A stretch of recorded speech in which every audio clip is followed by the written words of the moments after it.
were represented in this particular meeting. The leaders, the chairman of this organization were represented. We have our three segments of invitees. The first one, we have the panels who are here on the high table. And the panel is being shared by no any other person, but a distinguished personality of his own right, a royal father, who is very known in the entire country, Al-Hadi Munir Jahuru Mada Kinzozo. He is the chairman of this panel. Then, next week, we have Hakim Baba Ahmed from the Northern Illness Forum. Then we have Babayola from Arewa Restructuring Project. Then we have the Wazir in Katsina, who is also deputy chairman of ASEA. Then next to him is Radi Saulawa, the chairman, president of the Mutana Arewa. Sorry, please. Then the next one is Professor Binta Abdul, who is standing on behalf of the Vice Chancellor of American University. These are the 6 participating agencies that called for this interactive session.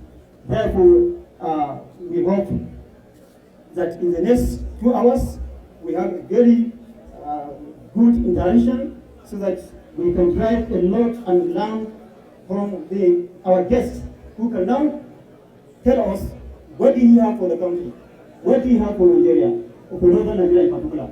How can he be able to address, if he's being elected into the president of this country, how will he be able to address the myriad and plethora of crises and challenges they give in this country, and how can he move this country forward. We need actually tell us within only the span of 20 minutes. He has only 20 minutes in which he can completely recap his vision, his mission of transforming Nigeria into a giant, not only in Africa, but in the entire world. Nigeria is a country that is highly blessed with abundant human and resources. What we are looking is a purposeful leadership. Therefore, it's on this basis that we can. Next is remarks by the chairman.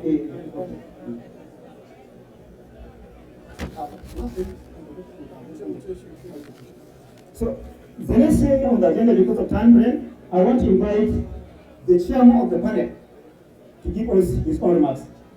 Your hands.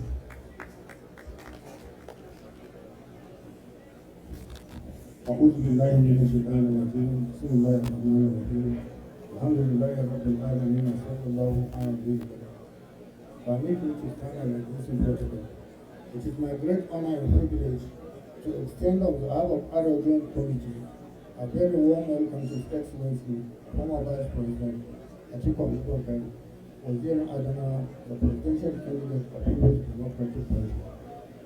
I welcome to this event Ibi Atiku's most loyal disciple, as well as members of his inner and outer support team.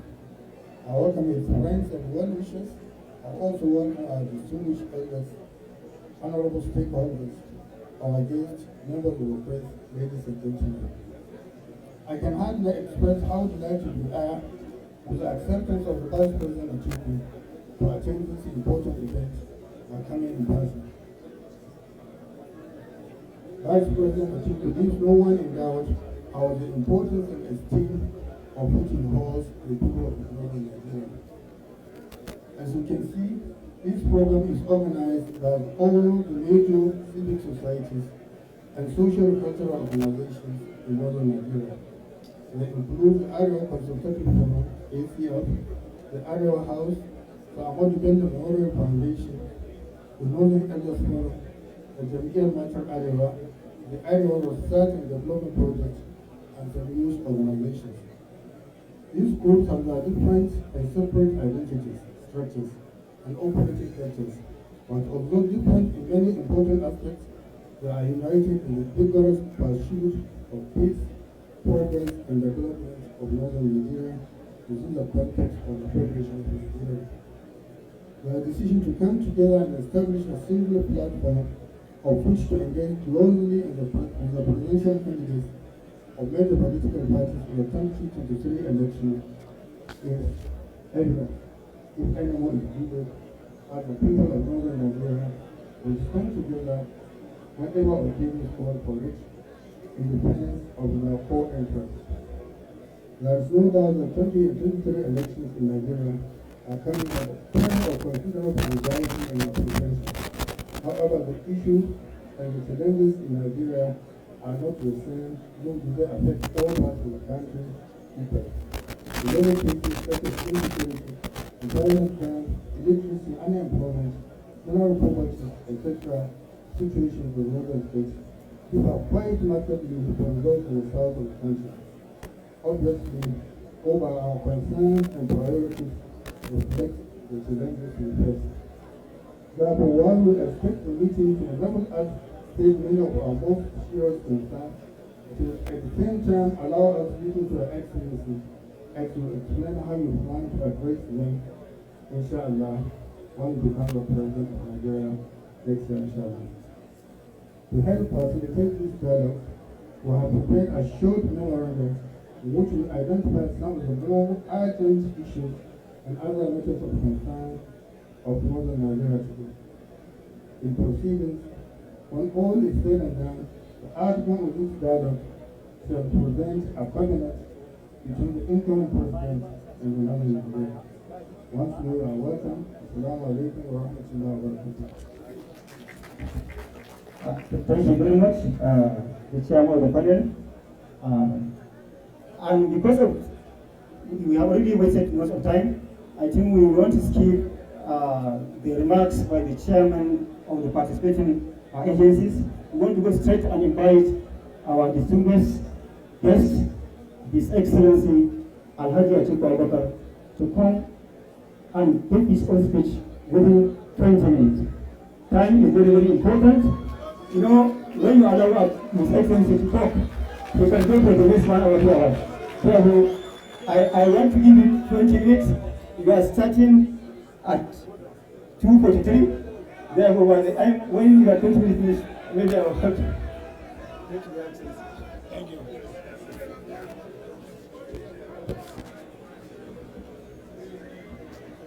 أعوذ بالله من الشيطان الرجيم بسم الله الرحمن الرحيم.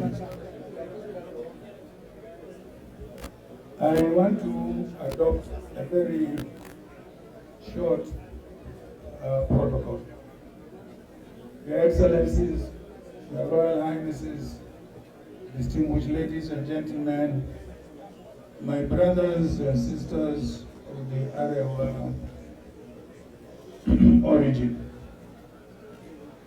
First of all, I want to apologize very deeply for running late.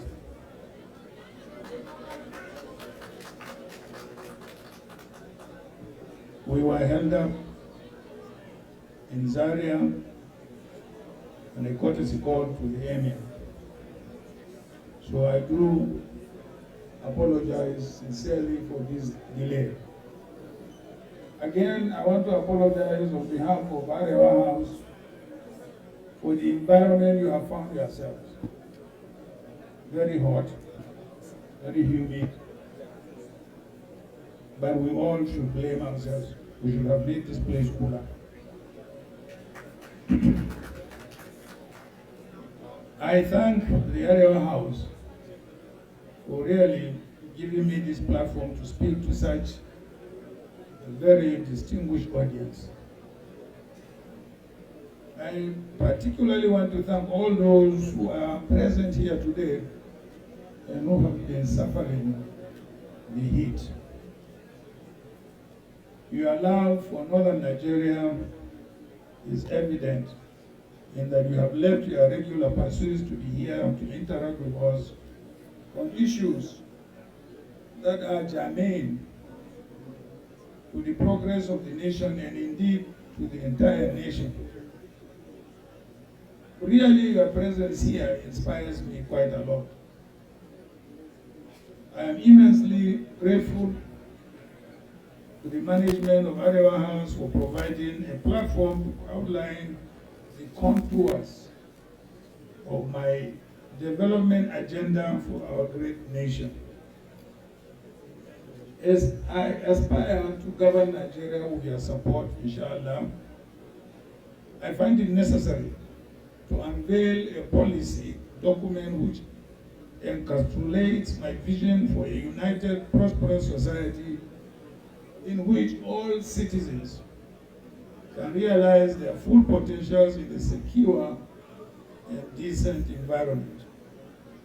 It sets out my policy priorities and my strategies for dealing with Nigeria's complex challenges.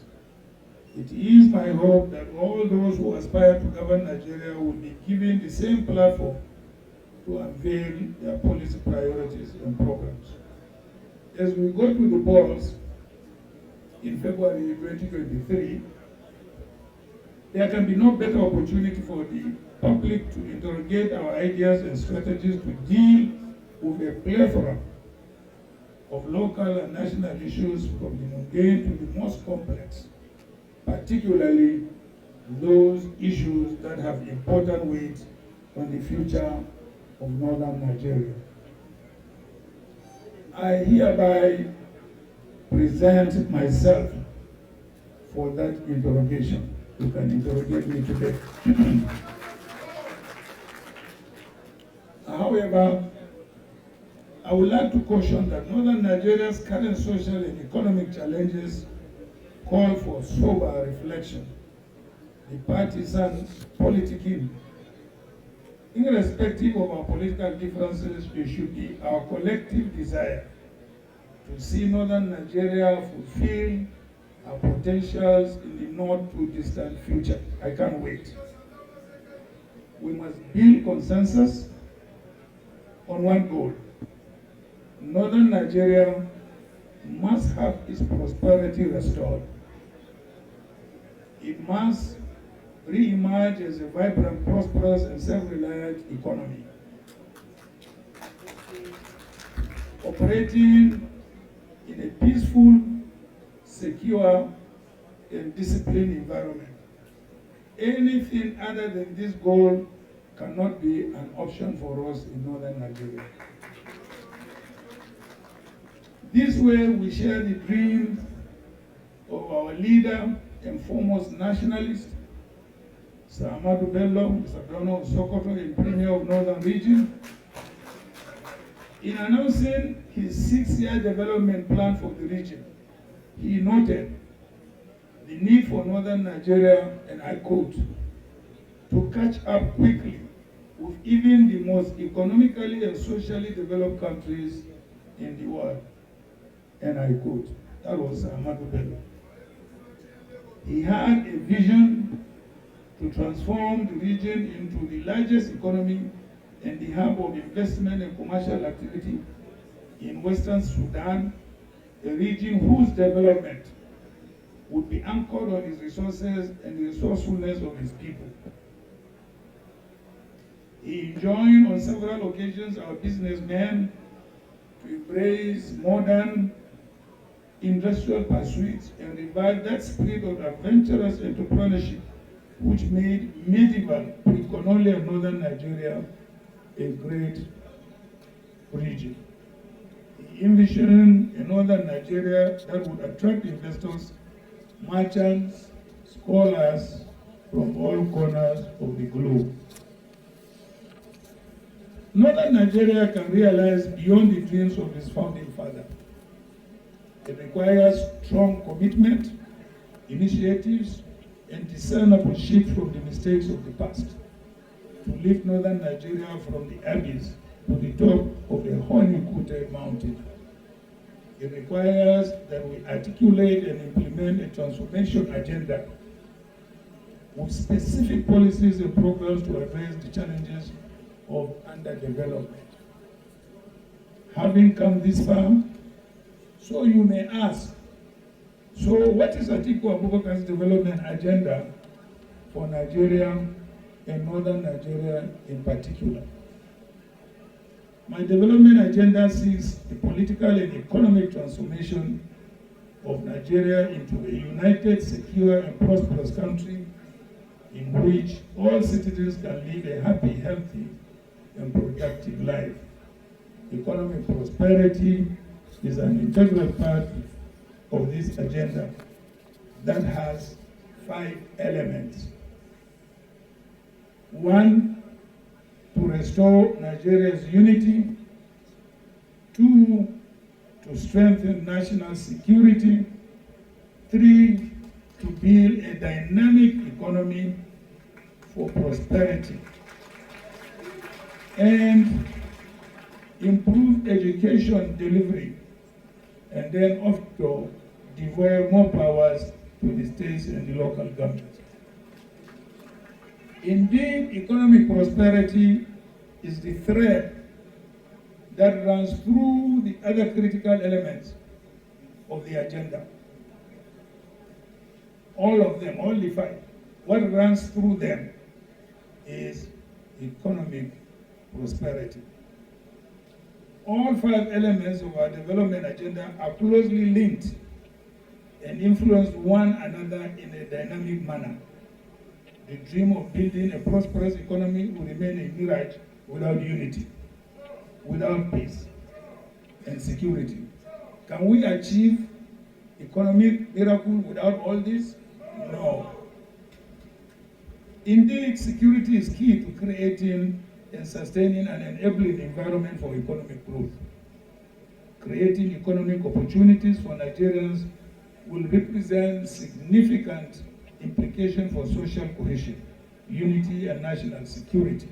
Increased jobs and income opportunities will reduce the likelihood of our youth being involved in crime, violence, and conflict motivated by manipulating religious or ethnic differences. Finally, a sound education system is needed to provide the citizens with the appropriate skills and competencies to explore available economic opportunities so that they can prosper. So you may quite rightly ask me again, what will your 5-point development agenda do to support the North? Yes, it's often asked, what is it? Is it there for the North? My 5-point development agenda is a national agenda, but with local touch. It is drawn up after careful reflection on key historical and contemporary events, which have helped in defining where we are today. My agenda identifies where we are today and envisions where we want to be as a nation and outlines how we will get there. It's just not mere rhetoric. While the agenda is nationalist in outlook, it recognizes the desire of the federative units to chart a course of their social and economic development, but within a national framework. It does also recognize that the federative units' development prospects depend largely on the political and economic dynamics of the Nigerian economy. At all times, a strong and healthy Nigerian economy with a stable macroeconomic environment will be a pertinent factor in their development. Above all, the implementation of the agenda will require collaborative engagements with the states and local governments and across a broad range of private and public stakeholders and a range of state actors at both federal and state levels. I shall outline briefly below the areas of convergence between the 5-point development agenda for Nigeria and development aspirations of northern Nigeria. Growing the economy bigger and faster, the policy priority of the development agenda is to double the size of the Nigerian economy and achieve a GDP of approximately 900 billion by 2030. This would raise Nigeria's GDP per capita from the current levels of approximately 2,000 to 5,000, with additional significant impact on jobs and poverty. Although current growth projections are significantly lower, Nigeria has the potential to achieve this and become one of the top 15 global economies. It's doable, it's possible, we have support, we can do it. To restore its prosperity, the North must grow its economy. The North must grow its economy. Over the years, the region has suffered deindustrialization and long-term social and economic decline. Several years of inadequate protection have robbed agriculture of its capacity to support a modern, fast-growing economy in northern Nigeria. The combined GDP of the 19 northern states comes up to about 108 billion USD only. On per capita basis, this is less than $1,000. On the other hand, Lagos State only, with a population of approximately 15 million people, that is 12.5% of northern Nigeria's population, has an estimated GDP of 46 billion US. Not only is the northern economy small, but it's also structurally defective. The economy must grow for economic opportunities to abound. The next item that fits into this chain is the development of our infrastructure. The supply of efficient infrastructure, including roads and rail transportation, communication, and adequate power, is extremely important for the economy to grow and create jobs. To build the economy of our dream, we must increase the stock and improve the quality of our infrastructure. Inadequate infrastructure has been identified as the most problematic factor for doing business in Nigeria. Those of us who do business know we provide our electricity, we provide our water, we provide our roads, we provide everything. Government doesn't provide anything except taxing us. In terms of actual spending, Nigeria currently spends less than 1% of its annual GDP on infrastructure as against the required levels of between 3 to 5% of annual GDP. This shortfall has created a deficit estimated as $3 trillion US over the next 30 years. The public sector does not have the resources or expertise to deliver, while our infrastructure financing requirement is approximately 100 billion per annum. Nigeria's annual budget is only approximately 30 billion. Big deficit. We shall and we have to incentivize with regulation and tax incentives a consortium of private sector institutions, both local and foreign, to establish an infrastructure debt fund. This is what I proposed, in my covenant with Nigerians. Because I asked, where are we going to get the money? The government doesn't have the money. We must incentivize the private sector to come, give them tax relief, give them whatever relief they are looking for, ask them to invest, and make sure our rail works in the north, our roads work in the north, our electricity works in the north. Let them invest. Let them recoup their investment, even if it is, 20, 30 years. That we have all these infrastructures to develop part of the country.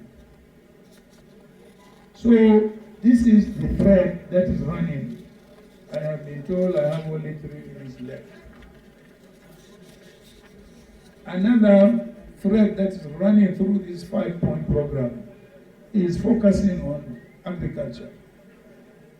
In the First Republic, it was the mainstay of our economy. why should we abandon it? We abandon it simply because of the emergence of revenue from oil. Those of you who are of my own generation know that we were not educated by oil money. Absolutely not. Those of my own generation and those older than I am. We were educated by revenue derived from agriculture and taxation. So what can we do to make sure that we wean ourselves from dependence on oil? So agriculture, again here, is one top priority. I intend to make sure the North receives the greatest support so that we can reinvent our agriculture. The fourth is stimulating medium, small enterprises. Medium, small enterprises are what provides prosperity and employment to the lower and middle income people in our country. I can give you an example which I have always given. I have a micro standard finance bank which is today one of the best in the country. And it empowers virtually only women. And as a result of that, we have moved 45,000 families out of poverty in my state to a state of prosperity. But all of them women. So that is why I propose that we will set aside 10 billion USD to promote small medium enterprises for our young entrepreneurs who leave school so that they can start up their own businesses. And there is one thing very, very important, and that is making sure that entrepreneurship is part of our curriculum.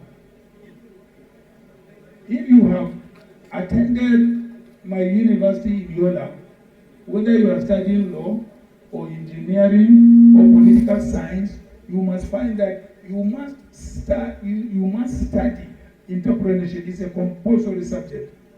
This is because we want you, when you come out, you don't have to look for a job. When you come out, we want you to create jobs for yourself and for others. So this is another thread in our 5-point program.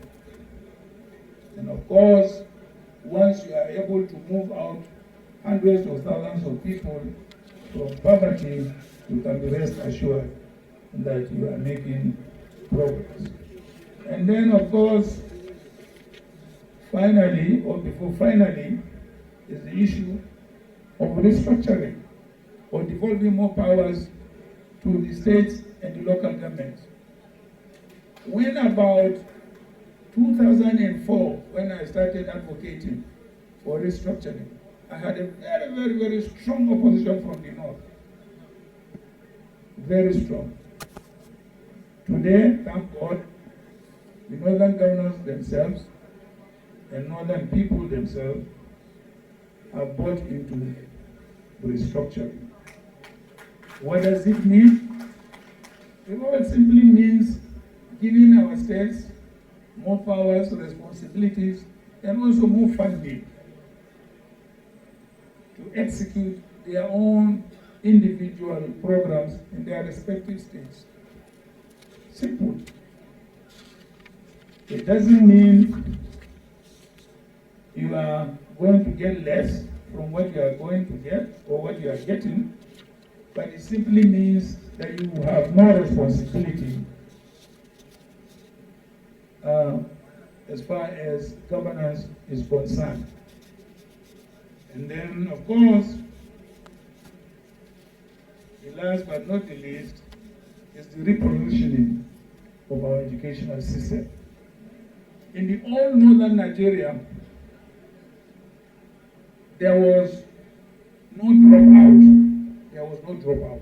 Those of you who are as old as myself or older than me can testify. No dropout. You see, the first set, you go to government college, either Zaria or Kefi, or then secondary technical, this Kaduna Polytechnic. The second, you go to provincial secondary schools. The third, you go to the craft schools. In the craft schools, that is what have become Polytechnic. You learn your city and guilds. The fourth, you go to the farm centers. In the farm centers, you are trained either in animal husbandry or some form of trade. So that by the time you leave the center, you are given a capital. So Ahmadu Bello used to approve, capital for them. So at the end of the day, no dropout.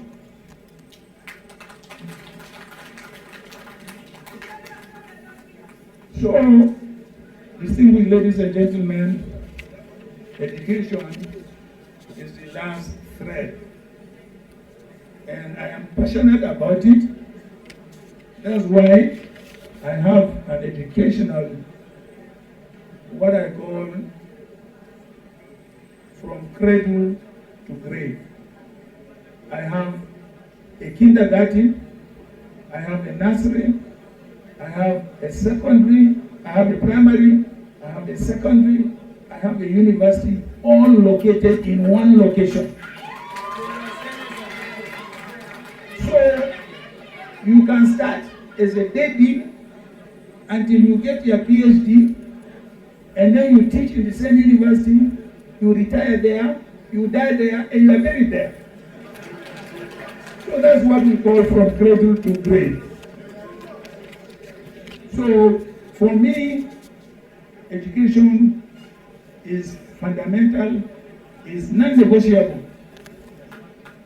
Non-negotiable.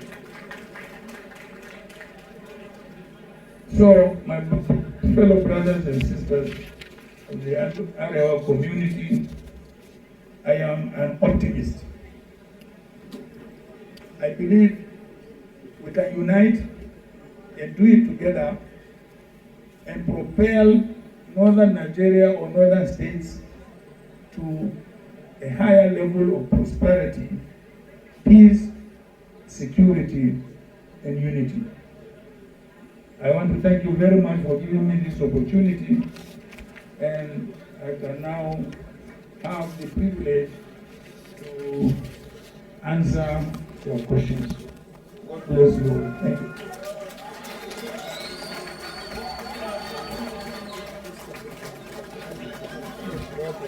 Thank you very much, Your Excellency. Thank you very much, Your Excellency. Alhaji Atiku Abubakar, former Vice President of the Republic of Nigeria.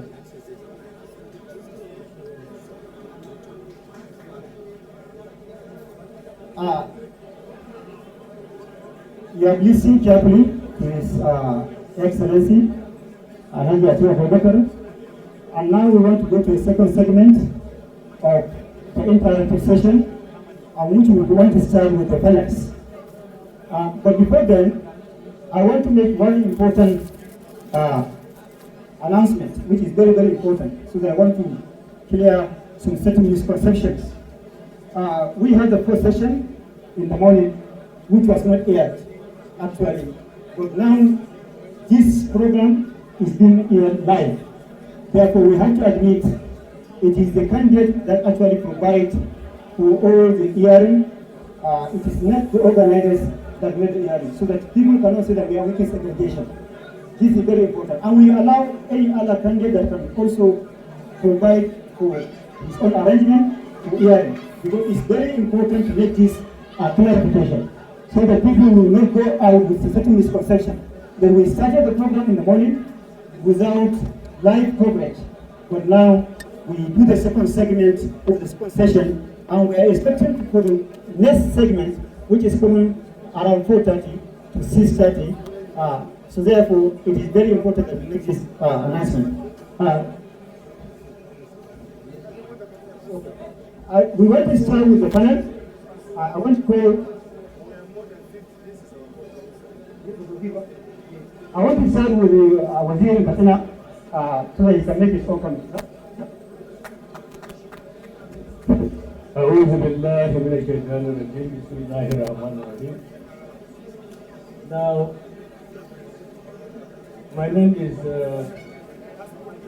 Senator Ibrahim Ida Wazir Katina, and I'm the Deputy Chairman of ACF. Now, I want to start the ball rolling. Your Excellency, when we started, you said you wanted to pick three. And we have a team of 6 people here that will really grill you, with all due respect. Sir, I'm going to ask you a question on a social issue. An impeccable issue that has defied solution. An issue that is a global, national problem, but it will be dedicated to a state or local government issue, and that is the issue of al-Majrate. Now, statistics show that there are over 20 million out-of-school children. Definitely, I believe that there are more than that. Now, we have not gone into the details of your covenant with Nigerians, but we want to know specifically. This issue has now been made to be addressed by local governments and states. They don't have the resources, they don't have the wherewithal, and for that matter, I don't think they even have the capacity. Sir, what specific approach would you make that is different from what the previous governments have done, which have really either scratched it on the surface or has not made any possible or any apparent impact? That is the question, Your Excellency. Please, the media should move their microphone to the front of the Vice President because we want to answer the question while sitting. No problem? Huh? Yeah, okay. No problem? You see what?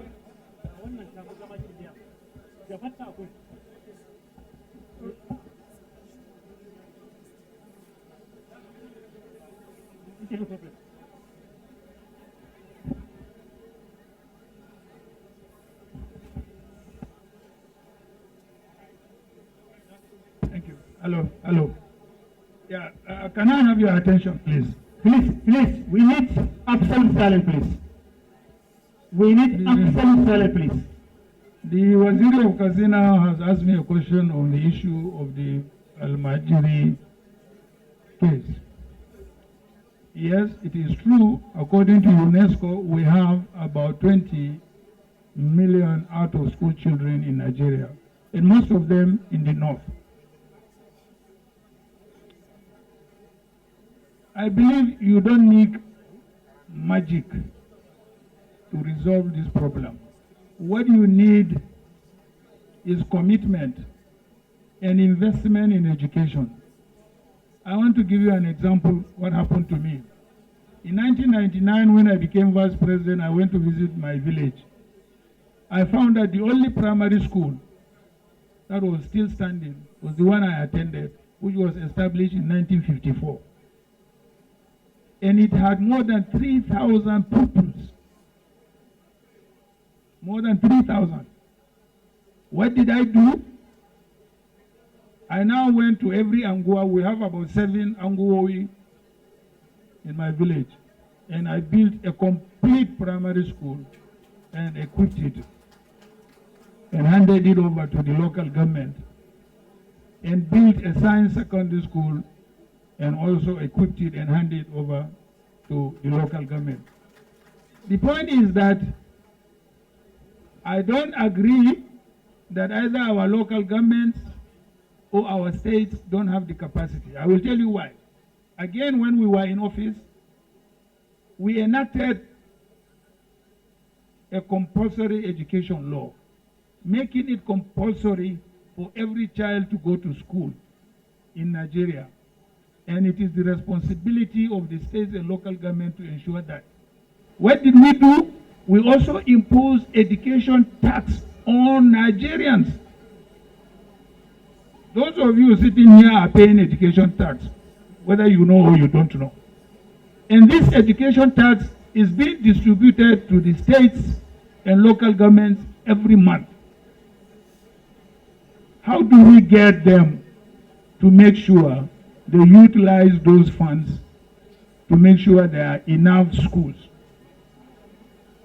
After all, as most of you know who have read my history, my father went to prison because he refused to send me to school. Now, the village head cannot force you to go to school. The district head cannot force you to go to school. Not even the local government. They say there is fundamental human rights. But you can legislate it. Since we legislated compulsory education tax, why will we not legislate compulsory that you must send your children to school? So I don't agree that we don't have the capacity, either in terms of manpower or in terms of funding to do it. We have made the funding available. When I was vice president, I summoned all the northern governors here in this Arewa house. I set up a committee under Professor Abubakar'S. How can the northern states catch up with their counterparts in the south?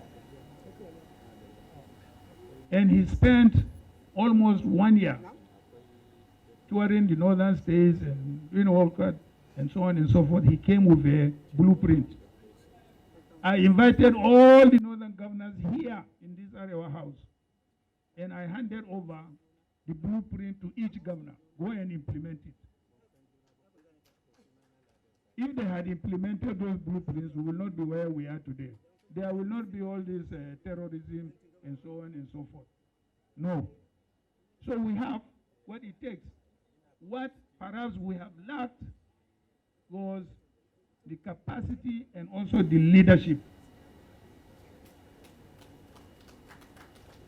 Me, I will not be president and sit down and see you do this work. I will not sit down and look at you. I will make you do your work. Not that anything, I will make you do your work. Finish.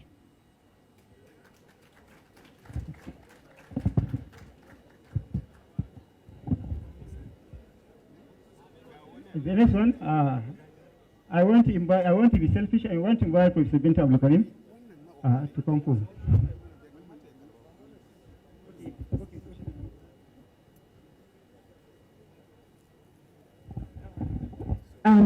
My brother Waziri, you're welcome. My name is Binta Abubakar'S from Ahmadu Bello University. I have this to ask. The National Biodiversity Action Plan, the Act on the Corruption of Water, the Clean Air Act, the Niger Delta Commission, the Lake Chad Basin Commission, the GGW Commission have everything in common. That is to improve the livelihood of Nigeria. That's the Alternative Livelihood Package. In your speech, you have an agenda of between now and 2030, which is just 8 years.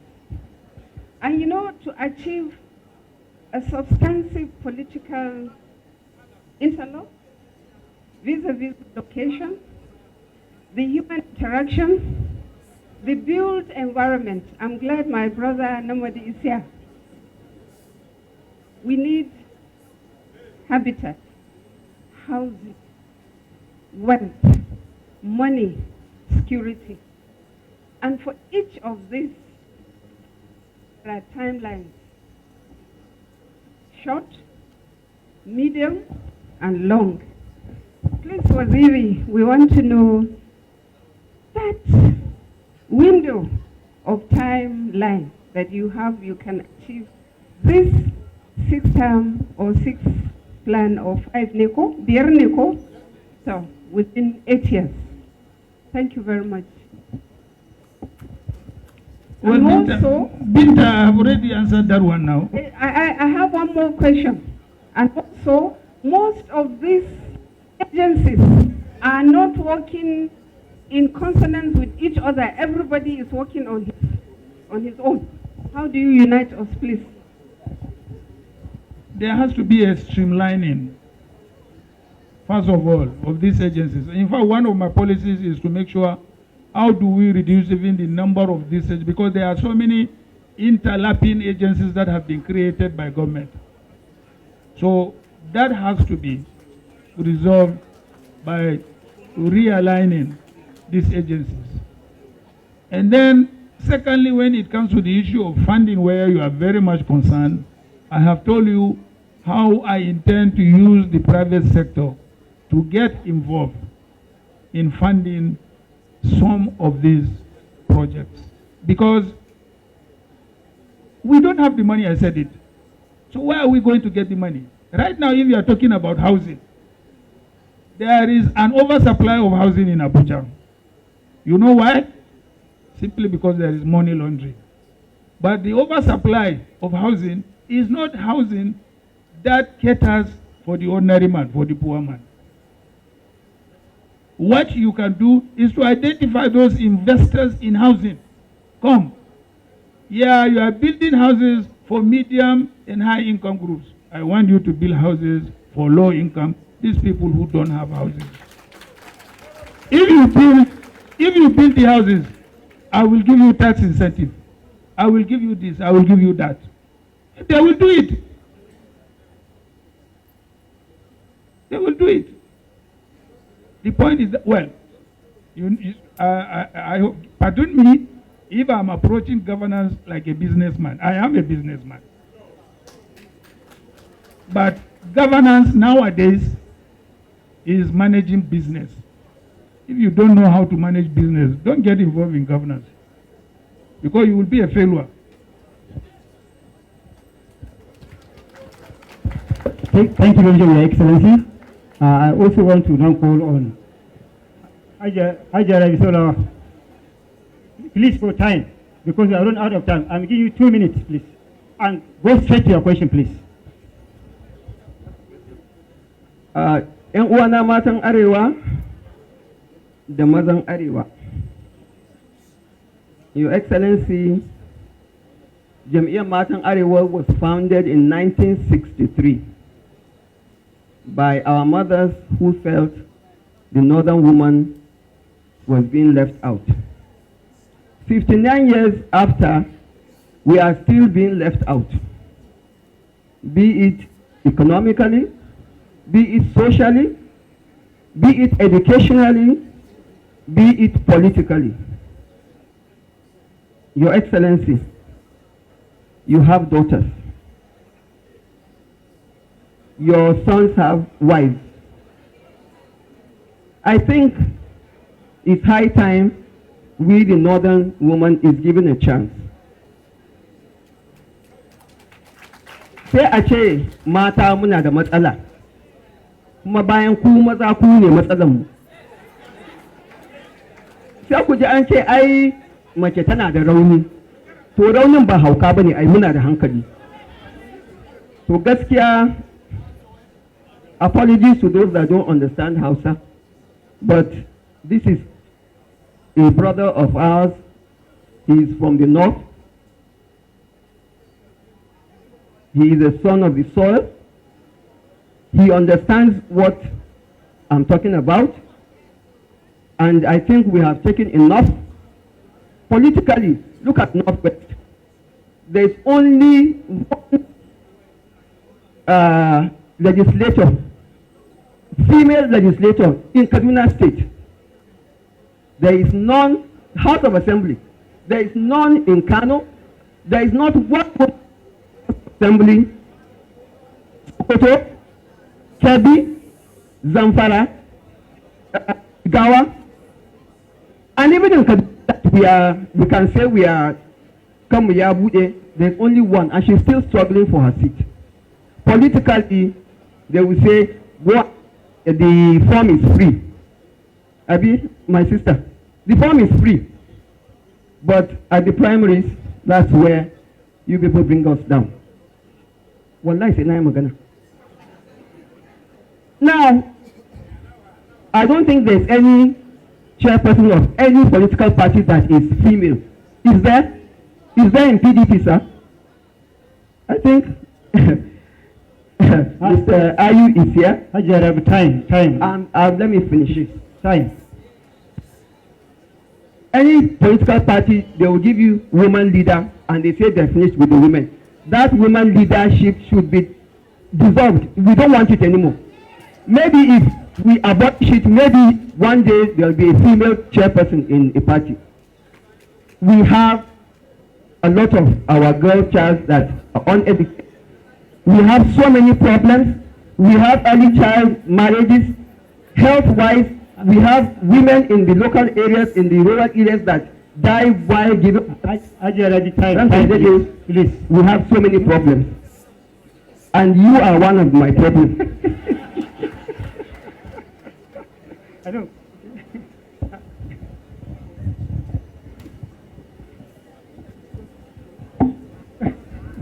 Ajarabi, if you want women problem to be solved, vote PDP.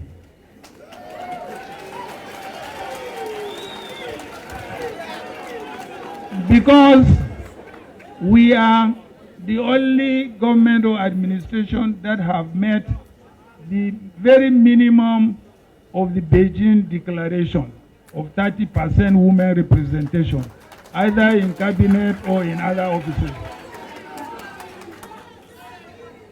And in fact, if you vote for me, you will get more. You know why you will get more? Are you with me? Are you with me? Do you know why you will get more with me? Because I was brought up by my mom.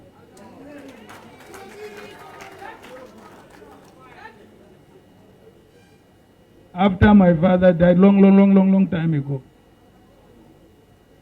So that's why in my last presentation I said I directed my bank to give 80% of their loan to women. And because of that, we moved out 45,000 families out of poverty. And because of that, we have 90% repayment. 90% repayment by women. They will pay loan. And they will utilize it to improve their family, to send their children to school, and even to support their husbands to marry another one. So, if you want to see the rise of women, vote PDP, vote Atiku.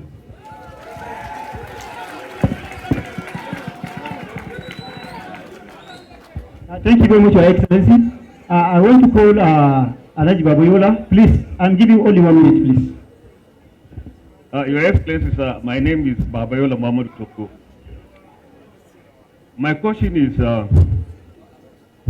irredentism has taken over the country. We only hear of Yoruba race and Igbo nation. When people are talking about Nigeria, from where I'm sitting, I notice it's only Northerners. I'm talking as a Northerner, not as a pan-Nigerian. It's only Northerners that are talking about Nigeria. People talk about the Igbo nation, the Yoruba race, and so on and so forth. In this context, I've been profiled. I've been denied opportunities of growth in certain parts of the country. I've been maligned. Criminality and banditry have been ethnicized. And it has been identified with me. In your 20-minute presentation, I didn't hear you talk about how you intend to make me feel a Northerner. some programs of this government, like the rural grazing area, like the NLTP, the National Livestock Transformation Program, and open ranching or ranching as against open grazing, have not been realized because the government have been susceptible to blackmail. How do you intend to make me feel a Nigerian? To start thinking like a Nigerian? I am thinking as a northerner now. Thank you, sir.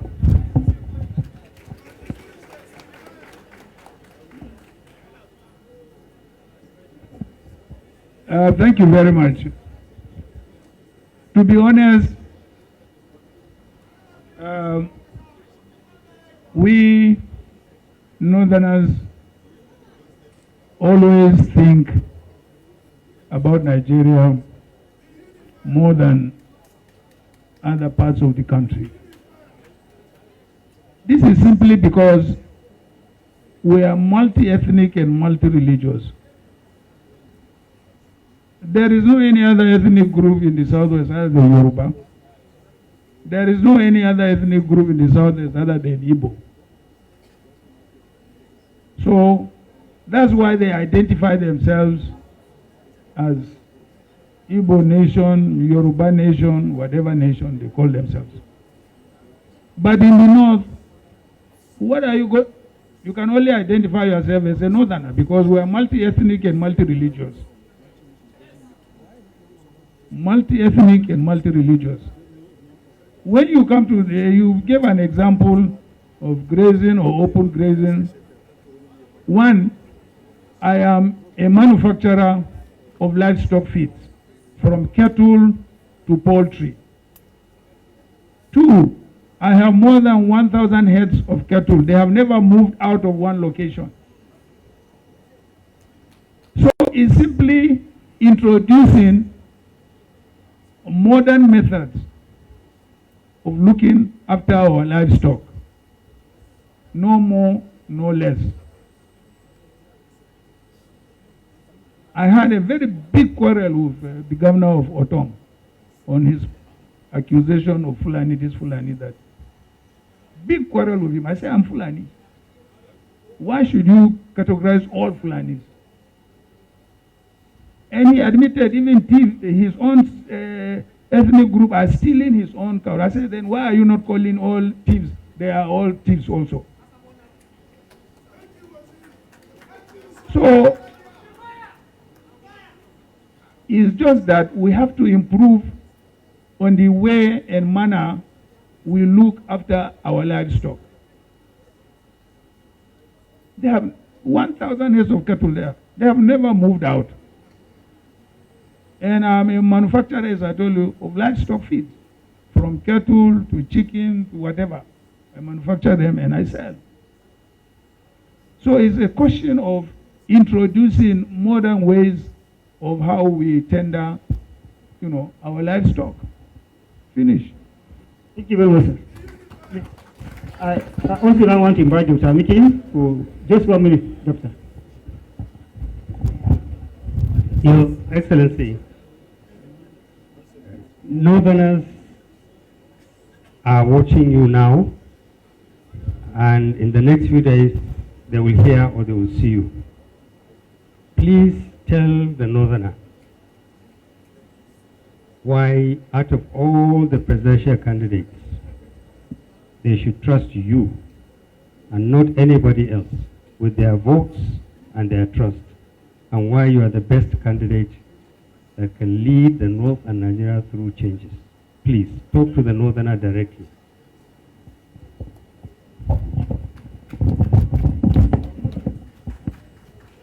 Well, Malam Northerner. Oh, Madam Northerner. I have been in politics now for 3 decades. Alaji Ayakwande, Sarkin Kwande, or Professor Ango. 35.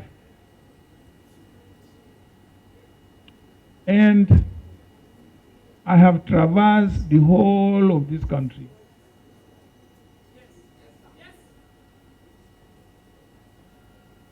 I know the whole of this country. I have built bridges across this country. I think what the average northerner needs is somebody who is from the north and who also understands the other parts of Nigeria and who has been able to build bridges across the rest of the country. This is what the northerner needs. He doesn't need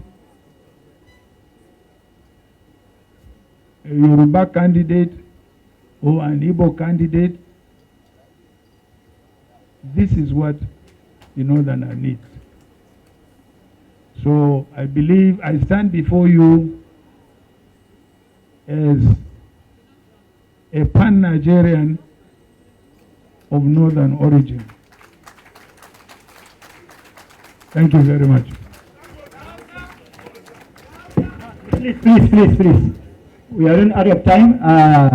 We want to invite our two people to make comments. Then thereafter we have our 2 or 3 questions from the floor, which is very, very important. The last session we didn't allow anybody from the floor to make a question. But before then, I want to call Chief Abubakar'S. I want to give you 2 minutes. Please take it. I want to give you 2 minutes, please.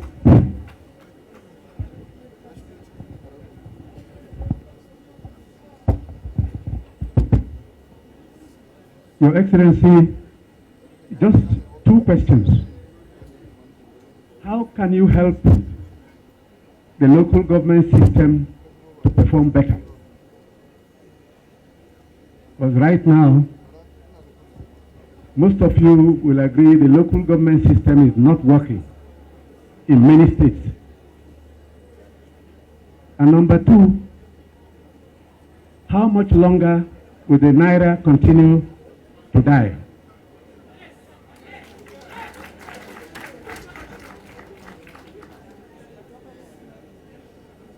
Your Excellency, we are of the same generation and we knew the Naira was $1.50.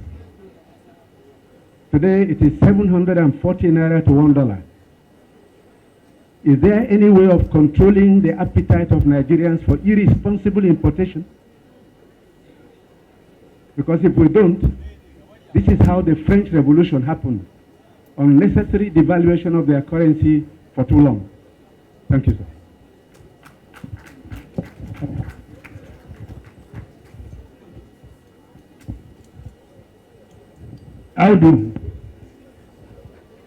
Chief Ogbe, you and I were foundation members of PDP.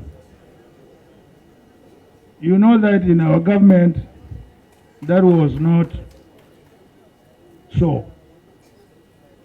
You left us, you went to APC.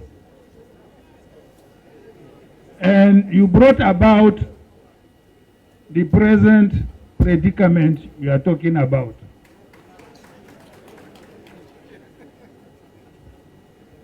You know that PDP has the capacity to definitely correct these challenges that have been brought to us by APC. We did it before when we came in 1999. We lifted the economy virtually from bottom to the top. Nigerians said we didn't know how to do it. I think they said there is a Hausa proverb where they say when you have 2 wives, you know which one is better. I don't know. So Nigerians have now tested PDP and APC. Yawa Jiki Magai.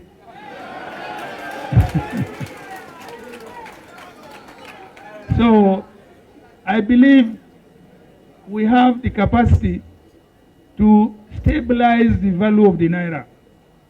When it started sliding down, I cried and cried. I said, look, it is time we stop this it is time we merge the parallel markets with the official listing. But then that has not been done. We now have maybe about 4, exchange rates. I've never heard of it. I'm not an economist, but I listen to economists. And every economist that I have listened to has told me that it is wrong. So I believe we have the capacity and we have the experience to merge the exchange rate to a level where international investors will be comfortable to bring in their money, and also Nigerians themselves will be comfortable with the value of their currency. Thank you very much, Your Excellency. How do we help the local government system be more efficient? Again, I will want to go back. When I was vice president, I used to be in charge of local government. So, and I directed the Ministry of Finance. I said all local government allocations must be transferred straight to the local government. But then the system was going on very well, and the local governments were functional. And then later on I was overruled and was told that the local government funding must go through the states to a so-called joint account. And from joint account, we don't know where the money went to. So I believe it is something that we can also correct. For sure, we can correct it. And the local government can function better. I used to tell some of these local government chairmen, I said, when I was growing up, the people who were running our local government or native authorities system were either grade 3 or grade 2 at most. And yet they ran a local government system that was very, very efficient, very accountable, and we were all educated from local government sources. No oil money, it was only taxation. My parents were paying poll tax, cattle tax, goat tax, market stall tax, radio tax, bicycle tax.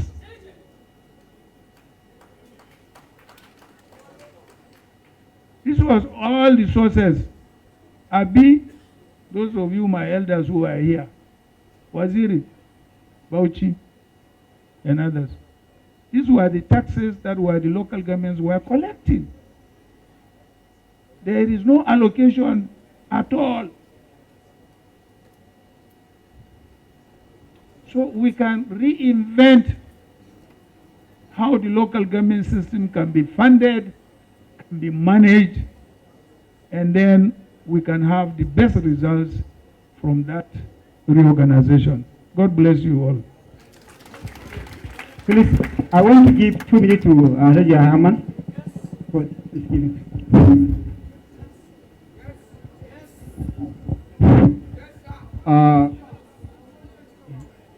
An kyauce da zan gano shi. To ai gaskiya ne. My name is Sulahama. Waziri and the candidate of the PDP, I would like to follow on the question raised by Baba Yola Tongo. That is to say, the position of a Nigerian as a Nigerian citizen. All these policy programs are aimed at obviously developing the Nigerian citizen and creating something within the context of Nigeria in order to give value and meaning to a Nigeria. Nigerian citizenship is the issue central to Nigerianness. From 1960 to today, Nigerian citizenship has been losing value and respect. it has diminished a position that while the Constitution has guaranteed a Nigerian citizen to move around the country in freedom, safety, and peace, and to live in any part of the country, to pursue his livelihood in any part of the country, in reality, it is not so. It is not only now within the context of Nigerian territory, but even within the international community, Nigerian citizenship is losing its value to the degree that visas are not being given to Nigerians by many countries today. So I'm wondering what the former vice president and candidate would do with his experience to help restore that dignity, that value, that meaning of Nigerian citizenship.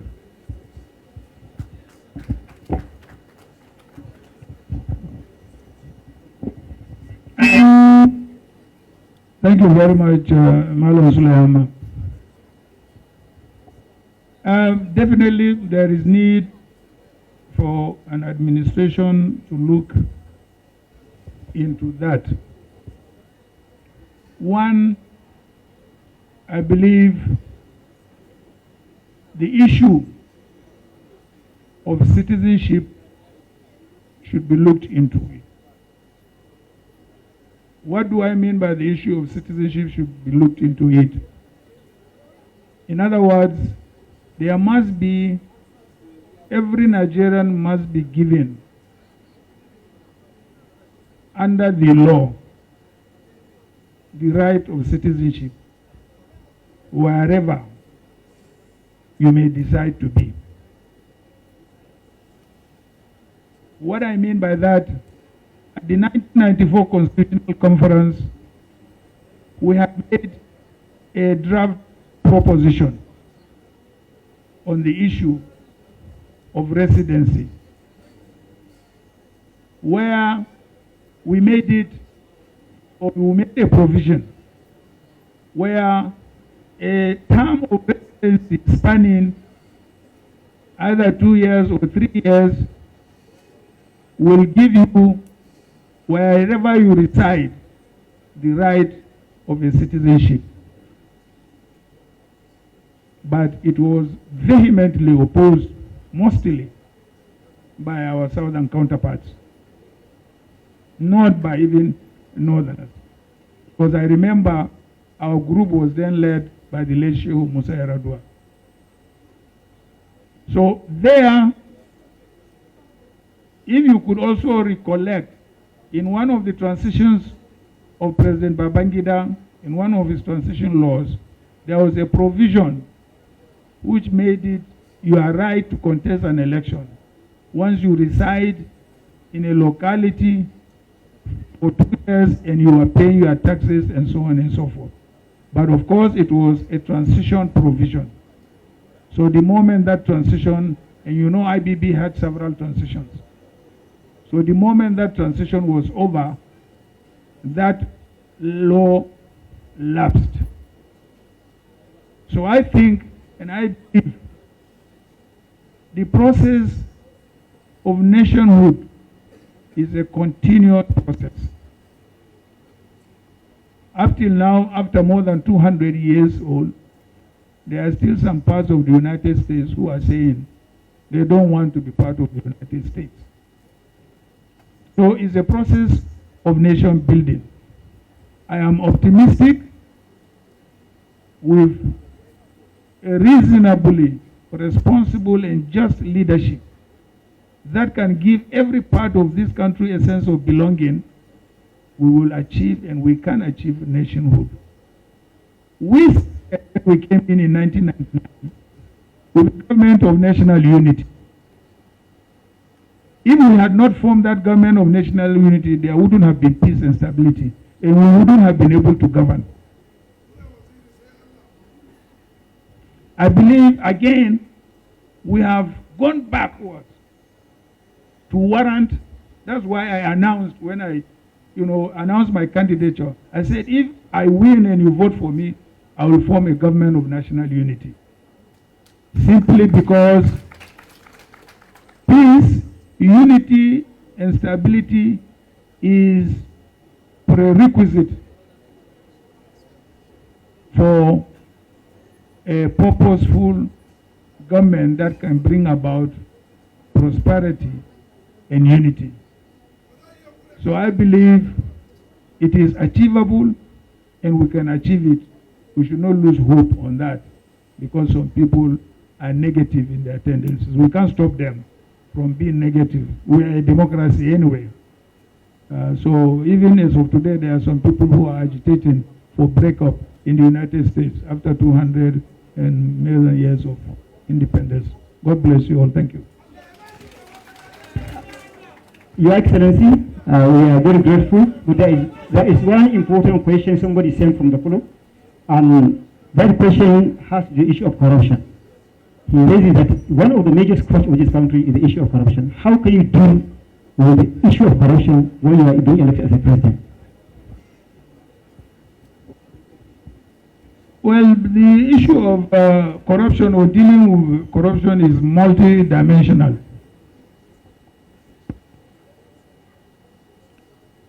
But I think I have given some examples before in some of my public speeches and even my experience. When we came into office, we had evidence from the investigative bodies of a list of people who stole money and where the money was being kept. So I walked up to the president and said, Mr. President, you know what? Say what? I said, if we say we are going to prosecute all these people, we will spend the next 10 years until we leave office. We will not jail them, we will not get the money.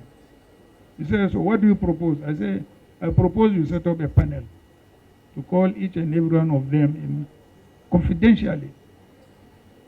And he set up a panel. He made me chairman, made the Attorney General a member, made General Gusau National Security a member.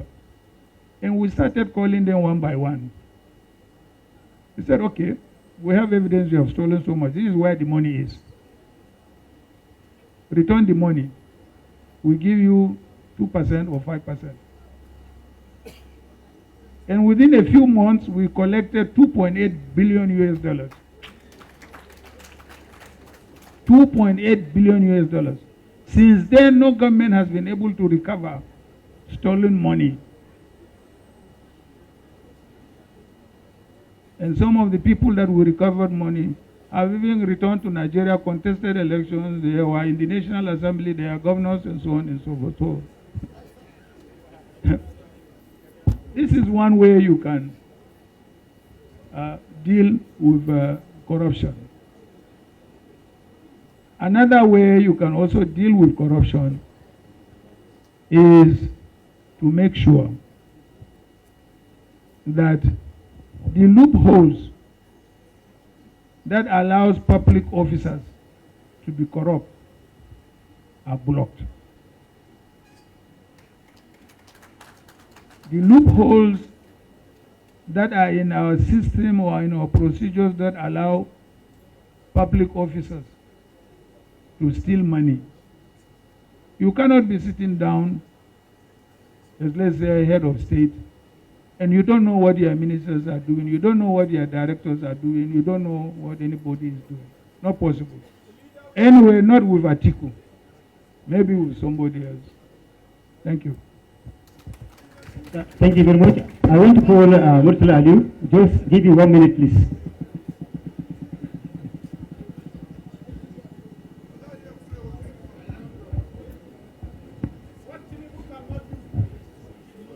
Your Excellency,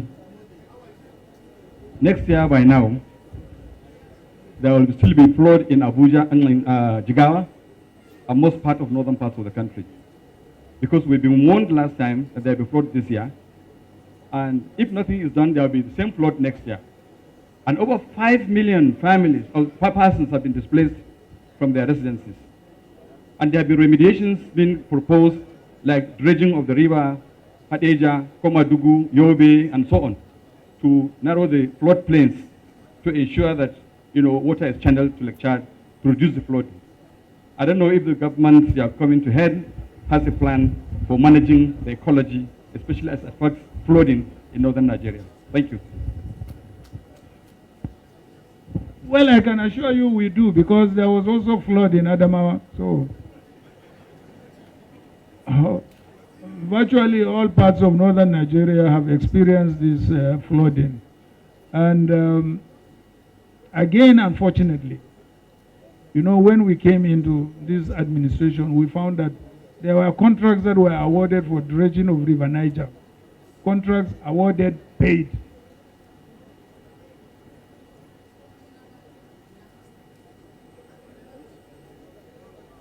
Up till today. Now. So I believe that these are projects that are fundamental to the realization of our food security, in particular in the north, and also our agriculture. Again, some of these dams can be turned into medium or small and medium hydroelectricity projects. I propose that in our second term, by 2005, we would have been self-sufficient in electricity. But that proposal was not, or was rather rejected.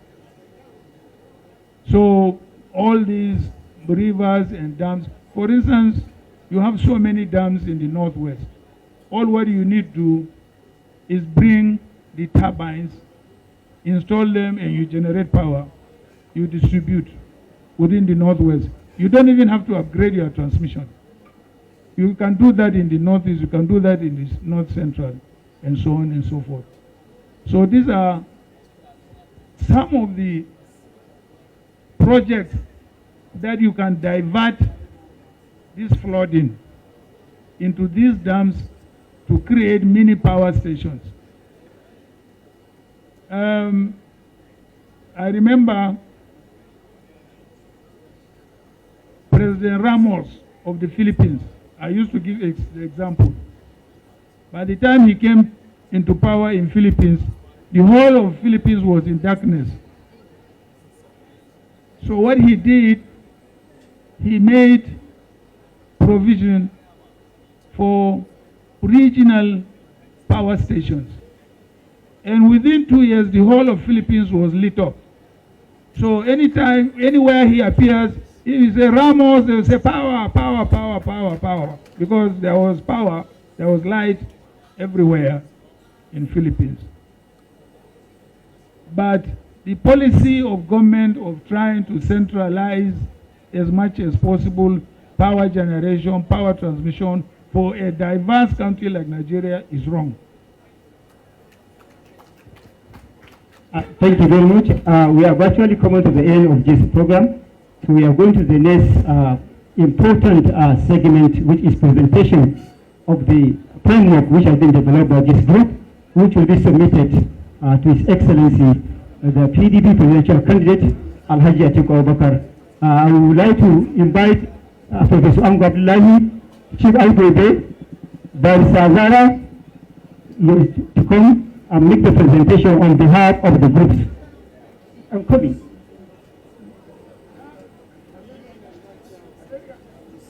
No, right. That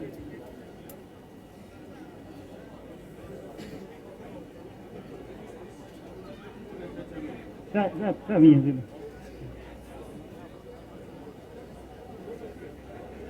It's okay. That is okay. That's the list. Yeah, people of that. Hey, that's it. Yes.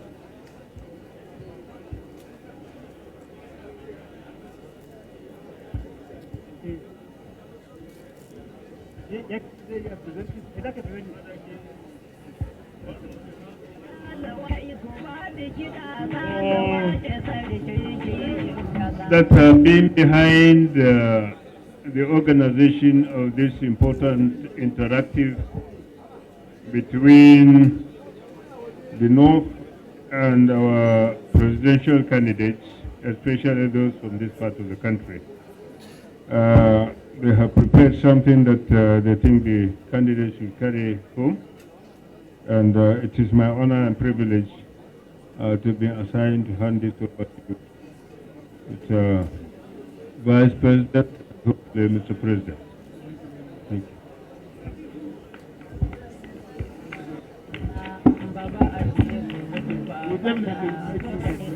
We will make use of them there. So, quickly, there will be a vote of thanks by Dr. Atiku Abubakar'S. But before the vote of thanks, please, we want to recognize the presence of Dr. Arewa, the PDP national chairman, and also the Dr. Raymond, High Chief Dr. Raymond, DG Technical and etc. Thank you very much. Please, vote of thanks.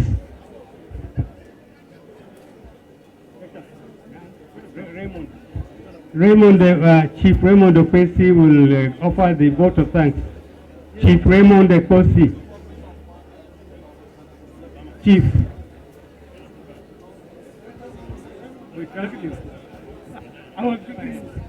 Vote of thanks.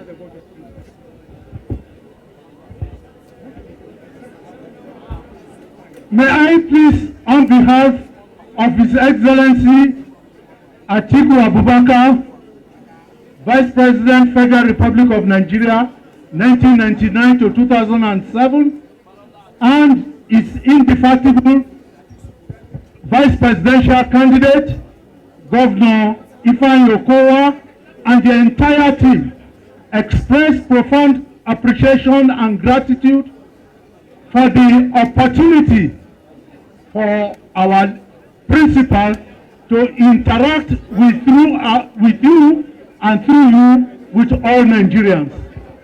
We believe that the candidate to vote to resolve the challenges of Nigeria is definitely Alhaji Atiku Abubakar. God bless you. Thank you.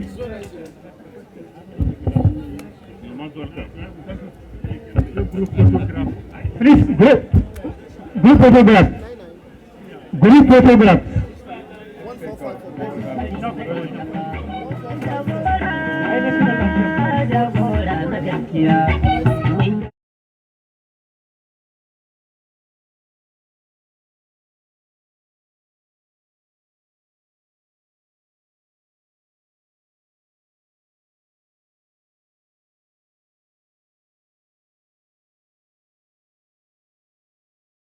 Kwande Sarkin Kwande or Professor Ango. 35. And I have traversed the whole of this country.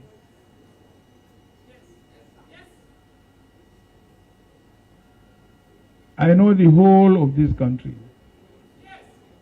I have built bridges across this country. I think what the average northerner needs is somebody who is from the north and who also understands the other parts of Nigeria and who has been able to build bridges across the rest of the country. This is what the northerner needs. He doesn't need a Yoruba candidate or an Igbo candidate. This is what the northerner needs. So I believe I stand before you as a pan-Nigerian of northern origin. Thank you very much. Please. We are in